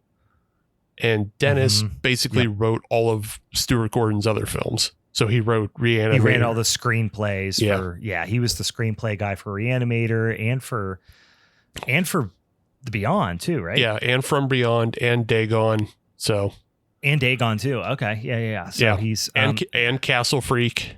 Oh hell yeah. Yeah, so like so again, with Brian Yuzna producing and Dennis writing, it's still very, very much a Stuart Gordon tribute. I think they pull it off. I enjoy it. I was trying to figure out, because I wrote in on our Patreon, I had seen this movie like way before it came to Shudder, even like when it was still on pay platforms. I was trying to figure out when I actually wrote about this film. But like even back then, I was like, "Yeah, you guys gotta watch this movie." Maybe I just want some Jeffrey Combs.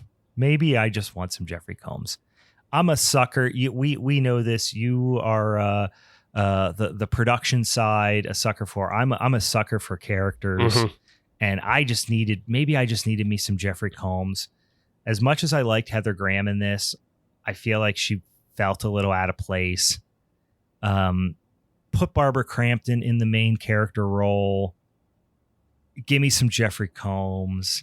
Now it feels more like Stuart Gordon. Not that you have to have those people, right? But something about the idea of having like the star power of Heather Graham maybe is what threw me for a loop. I don't know. Yeah, I don't know. She just didn't enjoy it as much as I thought I was going to. Yeah, she definitely does feel like an odd choice. Just because I don't know what her connection to Stuart Gordon is, but the other side of that is we're talking about how like her role before this film a lot of the times is like, Roller Girl or the Austin Powers films. She was treated basically like as eye candy and like male gaze eye candy. Whereas like this film, she gets to turn it around and she's much more like in control. Like she still is like hot in this film and is doing hot stuff. Yeah. But you see her boobs, yeah, and, all that stuff. Yeah. Which, listen, I'm not complaining about, but she does a great job. Yeah. She does a great job. I have absolutely no issue with it. It's just it is a bold casting decision. Yeah, I guess. Yeah, it's bold, but it lands. Yeah. Speaking of Jeffrey Combs, if you want to see him doing some great acting, that Onyx, whatever, and the fortuitousness, whatever the fuck the name of that movie is, it's so hard to remember. Now, what were those words that you said? Now I'm being an old man. Onyx the Fortuitous and the Talisman of Souls is the film. Oh, yeah. Talisman of Soul. I remember. Okay. Jeffrey Combs. What is, Jeffrey Combs is the bad guy in that. He fucking rules so hard. He's so good in that movie. Oh, he's so great. I'll watch anything with him. I have I'm a big Reanimator fan, and I have a lot of Reanimator things, action figures and fucking shirts and stuff like that. And my kids, we're reading the Harry Potter series right now. So we're working our way through all the books, kind of reading before bedtime. My kids, whenever they see anything Herbert West, they call him Harry Potter. So they get him confused with Harry Potter quite often because of the I guess the glasses. I don't know. But all right, guys, that was Suitable Flesh from 20 and 23. Steve, do you want to talk about what we're going to do for the next minisode, or do you want to wait and make it a surprise?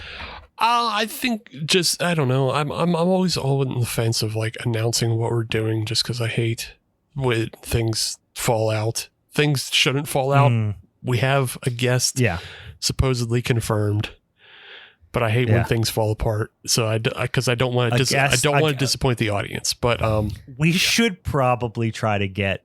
We don't reach out to guests very often. Yeah, we're very lazy that way. I would say. Yeah. I'm saying right now, 95, pretty much every guest we've ever had has reached out to us. Yeah. Or we have ended up talking to in the DMs and said, "Hey, do you want to come on the podcast?" Right. The only person who I ever actually reached out to and said, "We would love to have you on the podcast if you're interested," is Barbara Crampton. She did not respond, justifiably so. There is literally no reason why she should.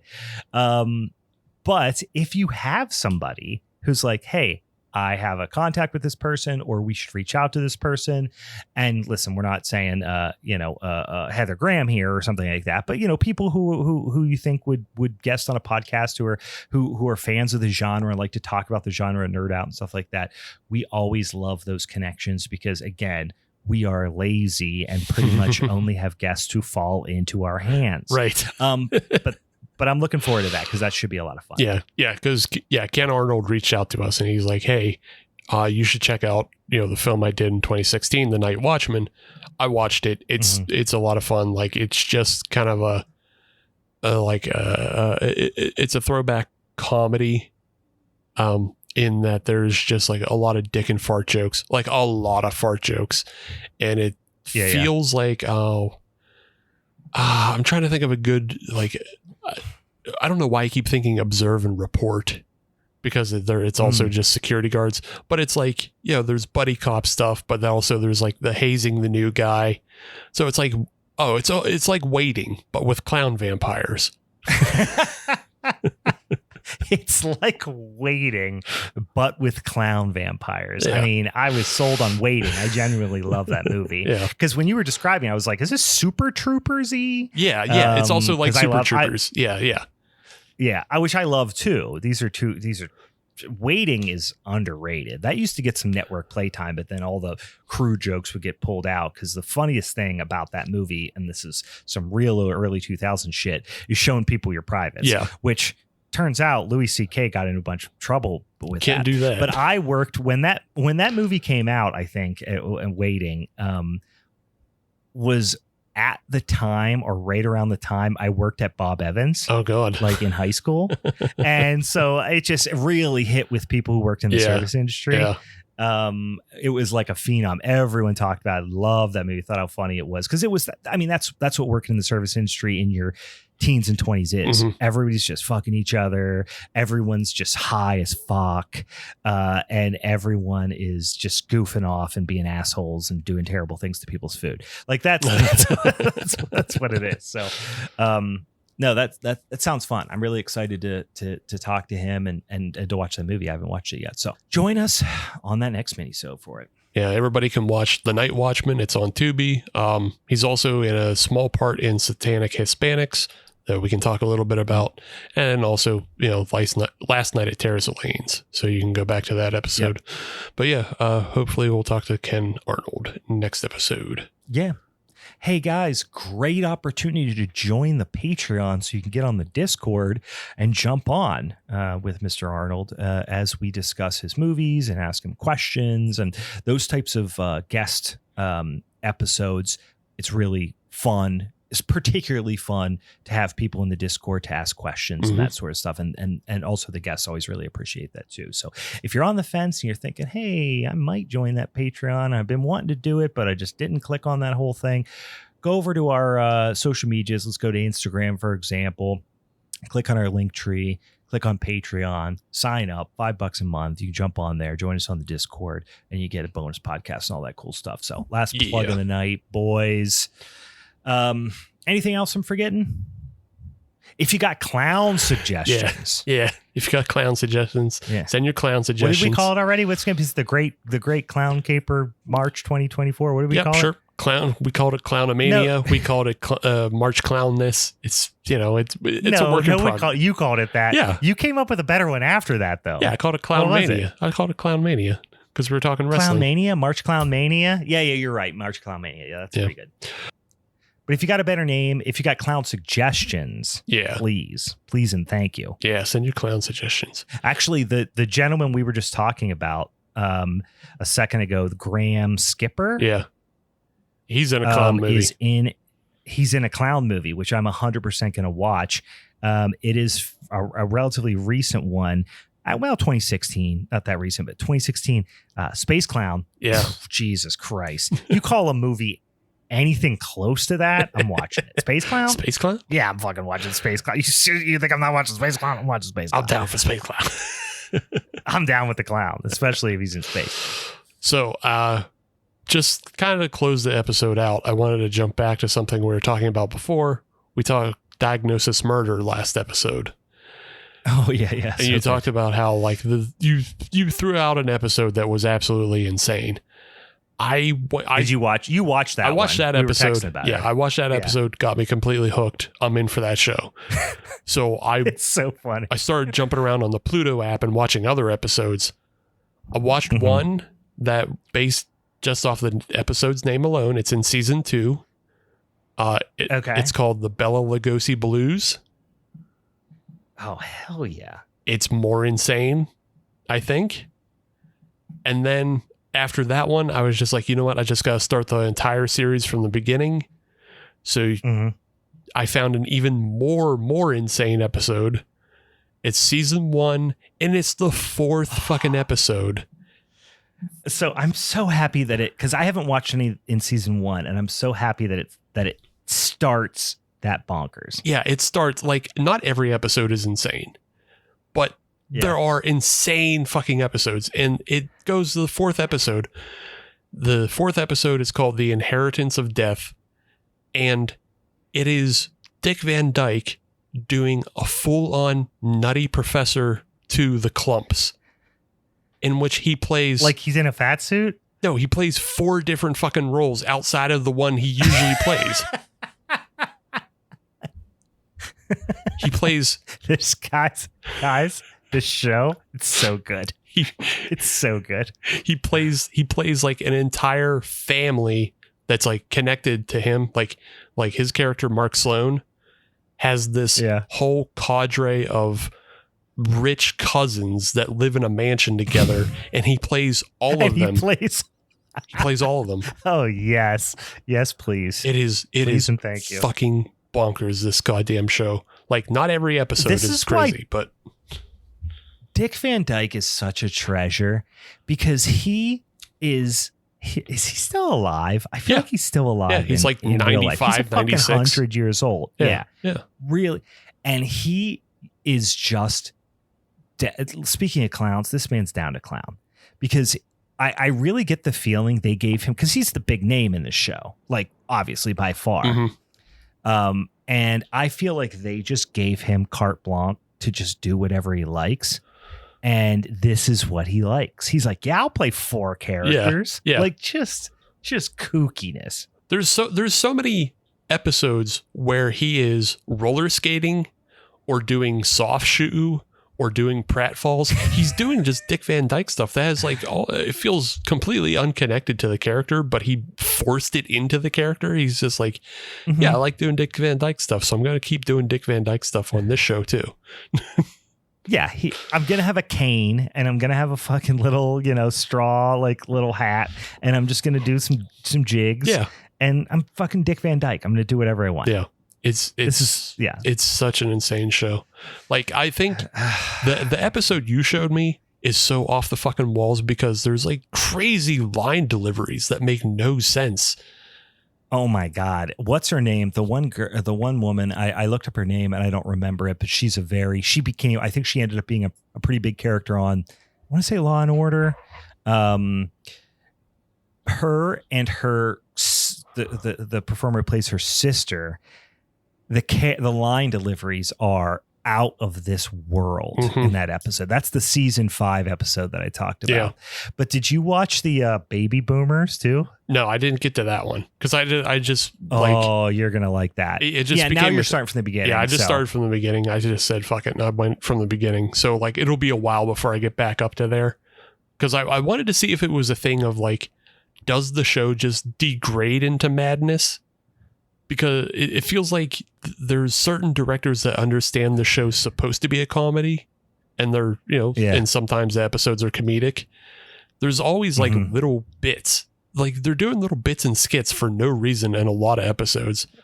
But like there's one episode I was watching where like a priest builds a fucking bomb. Like, it's just putting shit together. The thing is, I only watched season like 5 and 6 or 4 and 5, and not even all of them. Just those were all the episodes I watched were from those seasons because that's where it's running on a cable channel somewhere that is carried, not cable, but Fubo. So I have like Fubo Live TV, and it's running on one of those channels, and that's where we found it. And so we were just watching it live as where there are in the franchise. Or in the series. So I have not went back to Pluto and started from season 1, but I'm so excited to learn that the first season is as bonkers as the rest of them. Yeah. And then there's just like a lot of guest stars that you go, oh, wow. Because like I've seen Betty White, Dom DeLuise, and I love Dom DeLuise. What was the name of the mom from That 70s Show? Deborah Rupp. Yeah, she's great too. Yeah. She's really funny. I can only imagine in that time frame what kind of great fucking cameos they can get on there. Yeah. Man, Dom DeLuise cracks me up. Anyway, guys, here's what you should do. Do yourself a favor. Do some drugs, right? Do some weed, maybe do some psychedelics if you're feeling froggy. Watch yourself just as you're getting up to speed, right? Watch yourself Punisher Warzone. Then, as a palate cleanser, just fade into like 3 to 4 episodes of Diagnosis Murder while eating like a whole box of like Cocoa Puffs or something. You're in for a treat, guys. This is going to be your Saturday night is set. Yeah. Set in stone. Maybe start yourself a series of doing Diagnosis Ketamine and just watching ketamine or watching Diagnosis Murder on ketamine. Guys, you want to get down a K-hole, a Diagnosis K-hole? Do it, you guys. Live your life. We're all going to be. Listen, this is what I like to say. I say it to myself. I say it to my friends, my family, my coworkers. When I'm really stressed out, I take a lot of solace in this. I say, guys, don't forget, someday worms are going to eat your eyes. And then that makes me feel better. None of this matters. Do ketamine. Worms are going to eat your eyes. All right, guys. On that note, for the Halloween is Forever crew, I'm Brian. And I'm the Columbo reference I forgot to bring up that happened in Suitable Flesh. All right. See you later. See you in the K-hole, boys. Bye. Bye.